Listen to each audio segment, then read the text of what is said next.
शान्ताकारं भुजगशयनं पद्मनाभं सुरेशं विश्वाधारं गगनसदृशं मेघवर्णं शुभाङ्गं लक्ष्मीकान्तं कमलनयनं योगिभिर्ध्यानगम्यं वन्दे विष्णुं भवभयहरं सर्वलोकैकनाथं गोपालकृष्ण भगवान की जय। ओम श्री परमात्मने नमः। अथ चतुर्थोऽध्यायः। श्रीभगवानुवाच इमं विवस्वते योगं प्रोक्तवानहमव्ययं विवस्वानमनवे प्राह मनुरीक्ष्वाकवे ब्रवीत् एवं परम्परा प्राप्तमिमं राजर्षयो विदुः सकाले नियमहता योगो नष्टपरन्तप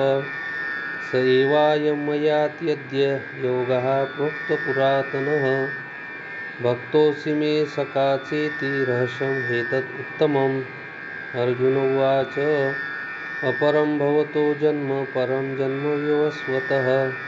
कथमेतद्विजानीयां त्वमादौ प्रोक्तवानिति। श्रीभगवानुवाच बहूनि मे व्यतीतानि जन्मानि तव चार्जुन तान्यहं वेद सर्वाणि न त्वं वेत्तत् परन्तप अजोऽपि सन्नव्ययात्मा भूतानामीश्वरोऽपि सन् प्रकृतिं स्वामधिष्ठाय सम्भवाम्यात्ममायया यदा यदा हि धर्मस्य ग्लानिर्भवति भारत अभ्युत्थानमधर्मस्य तदात्मानं सृजाम्यहम् परित्राणाय साधूनां विनाशाय च दुष्कृतां धर्मसंस्थापनार्थाय सम्भवामि युगे युगे जन्म कर्म च मे दिव्यमेवं यो वेत्ति तत्त्वतः त्यक्त्वा देहं पुनर्जन्म नैति मामेति सोऽर्जुन वितरागभयक्रोधा मन्मया मामुपाश्रिताः बहवो ज्ञानतपसा पूता मद्भावमागताः ये यथा मां प्रपद्यन्ते तांस्तथैव भजाम्यहम् मम वर्तानुवर्तन्ते मनुष्याः पार्थ सर्वेशः काङ्क्षतः कर्मणां सिद्धि यजन्त इह देवताः क्षिप्रं हि मानुषे लोके सिद्धिर्भवति कर्मजा चातुर्वर्ण्यं मया सृष्टं गुणकर्मविभागशः तस्य कर्तारमपि मां विद्य कर्तारमव्ययम् न मां कर्माणि लिम्पन्ति न मे कर्मफले स्पृहा इति मां योऽभिजानाति कर्मभिर्न स बध्यते एवं ज्ञात्वा कृतं कर्म पूर्वैरपि मुमुक्षुभिः कुरु कर्मैव तस्मात् त्वं पूर्वै पूर्वतरं कृतं किं कर्मेति कवयोऽपि यत्र मोहिताः तते कर्म प्रवक्ष्यामि यज्ञात्वा मोक्ष्यसे शुभात् कर्मणो ह्येऽपि बौद्धव्यं च विकर्मणः अकर्मणश्च बौद्धव्यं गहना कर्मणो गतिः कर्मण्ये कर्म ये पश्येत् कर्मणि च कर्म यः स बुद्धिमान् मनुष्येषु स युक्तकृत्स्नकर्मकृत् यस्य सर्वे समारम्भाः कामसङ्कल्पवर्जिताः ज्ञानाग्निदग्धकर्माणं तमाहुः पण्डितं बुधाः त्यक्त्वा कर्मफलासङ्गं नित्यतृप्तो निराश्रयः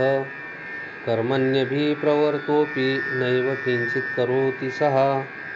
निराशीर्यतचित्तात्मा त्यक्तसर्वपरिग्रहः शारीरं केवलं कर्म कुर्वन्नाप्नोति किल्बिषम् यदृच्छालाभसन्तुष्टो द्वन्द्वातीतो विमत्सरः समसिद्धावसिद्धौ च कृत्वापि न निबध्यते गतसङ्गस्य मुक्तस्य ज्ञानावस्थितचेतसः यज्ञायाचरतकर्म समग्रं प्रविलीयते ब्रह्मार्पणं ब्रह्महविर्ब्रह्माग्नो ब्रह्मणाहुतं ब्रह्मैव तेन गन्तव्यं ब्रह्मकर्मसमाधिना दैवमेवापरे यज्ञं योगिना परयोपासते ब्रह्माज्ञावपरे यज्ञं यज्ञनैवोपजुह्वति श्रोत्रादीनीन्द्रियाण्यन्य संयमाग्निषु जुह्वति शब्दादीन् विषयानन्य इन्द्रियाग्निषु जुह्वति सर्वाणि इन्द्रियकर्माणि प्राणकर्माणि चापरे आत्मसंयमयोगाग्नो जुह्वति ज्ञानदीपिते द्रव्ययज्ञास्तपोयज्ञा योगयज्ञास्तथा परे स्वाध्यायज्ञानयज्ञाश्च यतया संशितव्रताः अपाने जुह्वति प्राणं प्राणिपानं तथा परे प्राणापानगतिरुद्ध्वा प्राणायामपरायणाः अपरे नियताहारा प्राणान् प्राणेषु जुह्वति सर्वेऽप्यति यज्ञविदो यज्ञक्षपितकल्मषाः यज्ञशिष्टामृतभुजो यान्ति ब्रह्मसनातनं नायं लोकोऽस्ति यज्ञस्य कुतोऽन्यः कुरु सत्तम एवं बहुविधा यज्ञा वितता ब्रह्मणो मुखे कर्मजान् विद्धि तान् सर्वान् नैवं ज्ञात्वा विमोक्ष्यसे श्रेयान् द्रव्यमयाज्ञज्ञानयज्ञपरन्तप सर्वं कर्माखिलं पार्थ ज्ञाने परिसमाप्यते तद्विद्धि प्रणिपातेन परिप्रश्नेन सेवया उपदेक्षन्ति ते ज्ञानं ज्ञानिनस्तत्त्वदर्शिनः यज्ञात्वा न पुनर्मोहमेवं यास्यसि पाण्डव येन भूतानि शेषेण द्रक्ष्यसात्मन्यथो मयि अपि चेदसि पाप्येभ्यः सर्वेभ्यः पापकृतमः स्रवं ज्ञानप्लवेनैवं वृजिनं सन्तरिष्यसि यतैदांसि समिदोऽग्निर्भस्मसात् कुरुते अर्जुन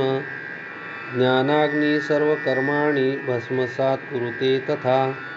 न हि ज्ञानेन सदृशं पवित्रम् इह विद्यते तत्स्वयं योगसंसिद्धः कालेनात्मनि विन्दति श्रद्धावान् लभते ज्ञानं तत्पराशयतीन्द्रियः ज्ञानं लब्ध्वा परां शान्तिमचिरेणाधिगच्छति अज्ञश्चाश्रद्धानाश्च संशयात्मा विनश्यति नायं लोकोऽस्ति न परो न सुखं संशयात्मनः योगसन्न्यस्तकर्माणं ज्ञानसंच्छिन्नसंशयम् आत्मवन्तं न कर्माणि निबध्नन्ति धनञ्जय तस्मात् ज्ञानसम्भूतं कृत्स्नं ज्ञानासीनात्मनः चित्वैनं संशयं योगमातिष्ठोत्तिष्ठ भारत हरि ओं तत्सदिति श्रीमद्भगवद्गीतासु उपनिषत्सु ब्रह्मविद्यायां योगशास्त्रे श्रीकृष्णार्जुनसंवादे ज्ञानकर्मसन्न्यासयोगो नाम चतुर्थोऽध्यायः। गोपालकृष्ण भगवान्